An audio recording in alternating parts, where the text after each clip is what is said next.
So I finally decided that I'm going to be recording what I cooked today. Today I'm making enchiladas, but the Honduran way, not the Mexican way. And if you guys like it, I'm going to start including my cooking series that I said I was going to do 2 years ago that I never did. And I want to do it like vlog style because I'm not a chef, you know. Alright, y'all gonna bear with me because I don't have a whole production. I have my hands and a stove. Garlic. Then you get some onions, green bell peppers. And I also added like 2 different types of peppers, like spicy peppers, the regular jalapeno and the Jamaican pepper. So I'm gonna let that simmer there just a little bit, just till it gets a little bit brown. I don't know what this voice is. This is literally the best knife you can have. Literally, forget all your other knives. Like, look at this, one hand. Don't come for me. Like, I'm holding a whole camera and trying to cut this at the same time. It's not going well.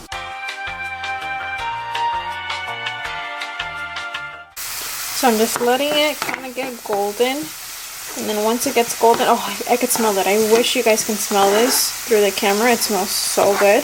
Now, you don't want it to get too golden. I'm just gonna add the beef now, and I'm gonna break it in a way that, so you still want it to be like big pieces because you're not making ground, well, you're making ground beef, but you're not, I don't know, girl, like you don't want it small pieces, you know what I mean? You don't know what I mean, but you'll see what I mean. And I'm going to combine all of this together. Usually I actually combine the onions and the peppers with the beef. And then what I really add to the oil is the garlic. But I got a little bit nervous. You see, what happens when I start recording is I forget the steps that I'm doing. So that happened. So I'm gonna let that simmer there for a little bit, and then I'm gonna add the seasoning and the tomatoes. Alright, perfect. So when it looks like that, I'm gonna separate it a little bit more. By the way, I have it in like a little bit less than medium heat. And I'm just gonna add the tomates or tomatoes. This is really hard. Like, I really didn't think about this. I'm a whole chef. I'm not a chef. Potatoes as well. You guys get the point, right? Can I stop now? I'm pretty sure you guys get the point. That's how it's sitting, looking pretty. Now we're gonna add some white vinegar. I just realized that it's Goya. I was made aware the other day that that's too much. That I should not be supporting this company. FYI, the potato pieces should be about that size. So yeah, alright, now let's add the seasoning. So you need some salt to taste. Alright, some complete seasoning or sazon completo. I love this stuff. Like, I use a little too much. It's literally life. A little bit of cumin. Not too much. A whole lot of red pepper flakes. We like spicy things around here, even though I already added a whole crap load of spicy stuff, and a little bit of achote. I don't know how to pronounce that in English, to be honest with you guys, but this just adds a little bit of coloring. And I'm gonna mix all of this together, and then I'm just gonna close it, put it in like 3, 4, and yeah. This is not even the pan that I use. This pan is way too small for all this. Didn't realize that I was freaking feeding a whole army. Right, so we got the ground beef cooking. Now we're gonna make the sauce. To make the sauce is super easy. You need obviously some oil, some garlic. Why is it not hot yet? I've been put it. Oh my god, this is just not going on. Some jalapenos and big chunks of red onion. So the reason I like to make big chunks of onion is because 1, they give good flavor, but 2, I don't like onions, so that way I can take them out. It gives the flavor, but I don't have to eat them, you know what I mean? Now this is where it starts to get a little bit messy. You're just gonna need some tomato paste. And if you have any rings, this is where you should take them off. I'm not gonna take it off because I'm testing out this ring, so I'm cooking with it, taking showers with it, everything else. So yeah, but this is where you would take off your rings, and now you're just gonna add some water to this, and you're just gonna mix it. Can you mix it with a spoon? Yeah, you can, but is it the same? No, it's not. Okay, so I just mix it with my hands, and it's a little too thick and I want it to be more runny, so I'm just gonna add more water. That's kind of the consistency that you want. Like it's runny like that, but not too runny. You still want it to be thick and runny. Does that make sense? No, it doesn't, but it never makes sense. So as you can see, I eyeball everything. Yeah, because that's kind of how I was taught to cook. My mama don't give me no measurements. Right, I can smell the garlic, so it's ready to go in. Gosh. Damn it, this is so hard. You just want to bring that to a boil pretty much, because tomato paste, tomato sauce, it just has that tomato taste. Well, that fake tomato taste. So you want to bring this to a boil. Now we're going to add some mantequilla. Mantequilla is basically this. Some people call it crema, but it's kind of like sour cream. I've never added sour cream, if I'm being honest with you, but you can give it a try and let me know how that goes. But we're going to add a little bit of that. It's going to make it like more creamy essentially. And it's good with getting rid of that fake tomato taste. And a little bit of ketchup. Once again, a little bit of cumin to a taste. A little bit of salt, literally not too much, like at all. There. 1 teaspoon of this, the chicken the chicken flavored bouillon or caldo con sabor de pollo, like that. And some brown sugar. Normally I would add white sugar, but I don't have white sugar right now. I only have brown sugar, so I'll add brown sugar. I know that's a mixture of some odd stuff, but something about it just makes it more savory. Mixing in the salt with the sugar, you know. So I pretty much just taste as I go and I see what tastes good, what doesn't. Literally using my phone as a ring light. That oddly works. Tastes good. It's a little bit sweet, not too salty. Tastes good. Okay, so I'm pretty much done. I have the beef cooking, the sauce going, and this is tortillas. I think I have cabbage that's already cut, but if not, then you just cut some cabbage and you grate some cheese. It has to be the hard Central American cheese, Honduran to be specific, because you know how we do. But that's about it. This is a really easy dish. This is the dish that you bring out when you want to impress someone. You know, you're cultured, and little do they know that you have some fake tortillas, 2-minute tomato sauce, and you just whipped up some ground beef. So really easy, super delicious. One of my favorite things to do when I don't know what to cook, but I want to get full, and it's fast, you know?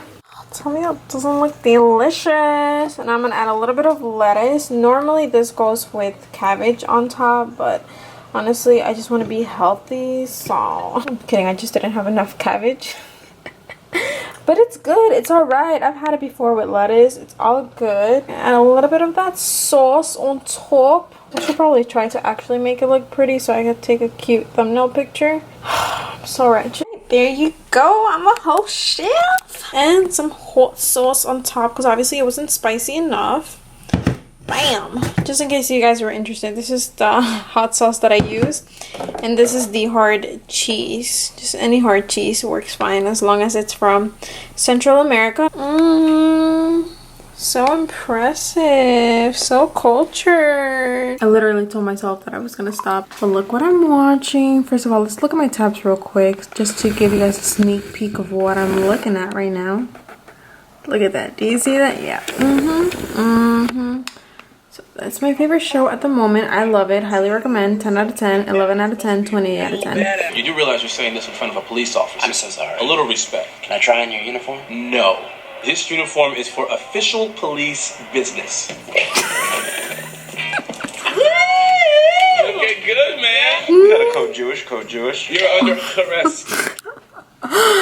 Oh god, I need help. I wanted to sample some Kyse perfumes for you guys. I got this a while back. Definitely over a month ago. Point is, I have a lot, like way too many. And I made a huge order of pretty much her whole store.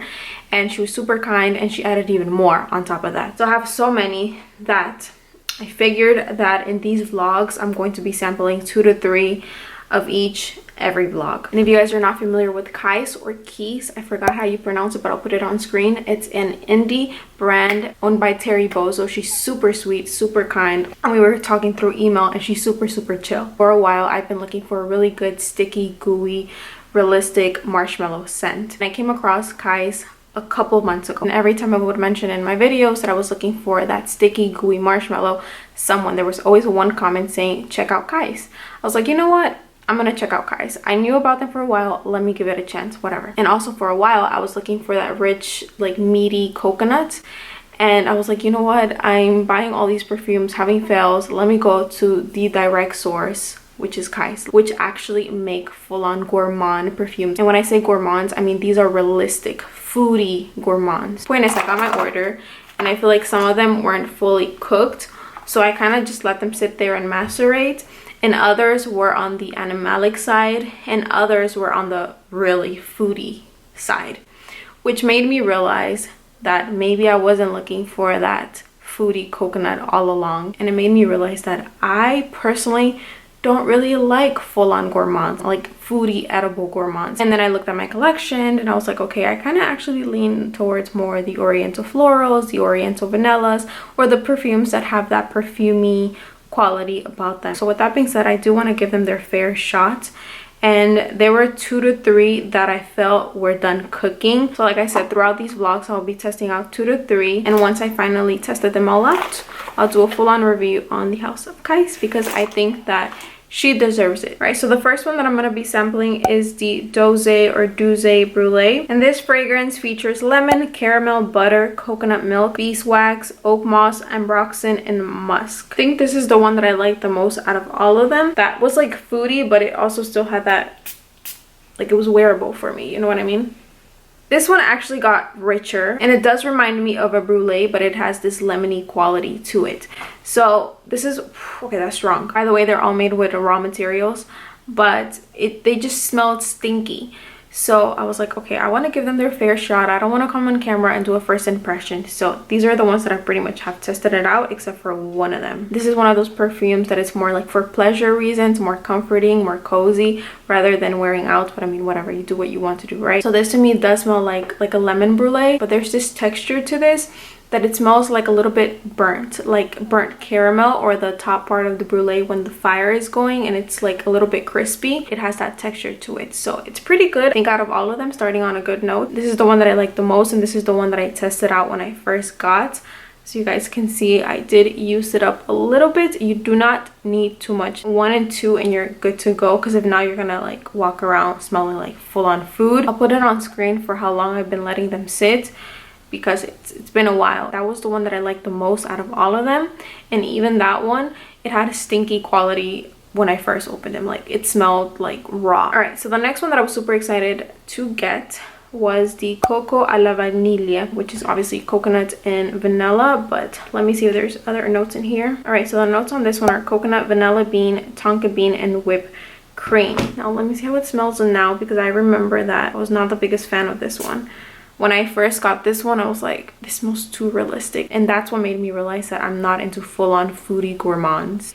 Yeah, it still smells the same. So, ironically, I was looking for that rich, creamy, thick, heavy, the meat of the coconut. That's what I was looking for, and that's what I got. If you are really looking for that, I recommend it. I thought I was looking for that, and then when I got this one, I was like, okay, I'm not looking for that. This literally smells to me like coconut cream. I'll put a picture on screen. Actually, I have some with me right now, so I'll bring it right now so I can show you what this smells like. Kid you not, this smells like this. If you ever open one of these to make your piña colada, this has a gunky, heavy consistency, and there's like some lumps in there, and if you ever smell it, it smells a little bit stinky, like a little bit spoiled. And this is what this smells like. It smells too realistic. Like fully open one of these cans, smell it, and that's what it smells like. So this morning, looking for this, I ended up finding the Cocco Tiare. I forgot that I added, or I don't know if this is the one that she added for me, and this is different. So the opening of this is boozy, like straight liquor, but once this dries down on the skin, by the way, I would see people like open these up, and I was like, how the heck are they not spilling it everywhere? But that's how it comes. There's like a little tiny hole where you can dab. I'm not into dabbers, but I think this is better than those Lucky Scents samples. So the opening is really boozy, but it still smells good to me though. It's not one of the ones that were like stinky, you know? All right, and the notes of this one are the tiare flower, coconut, tonka bean, vanilla bean, and whipped cream. Surprise, surprise! I enjoy the coconut tiare more than the alla Vaniglia. If you want something that leans more tropical, and it has that coconut quality, but the tropical is more perfumey pretty much. I would recommend the Cocco Tiare. The Tiare flower in this one adds that perfume quality. It adds that floral aspect to it. So this one leans more tropical rather than foodie, and it's nice. It's actually a creamy Tiare flower.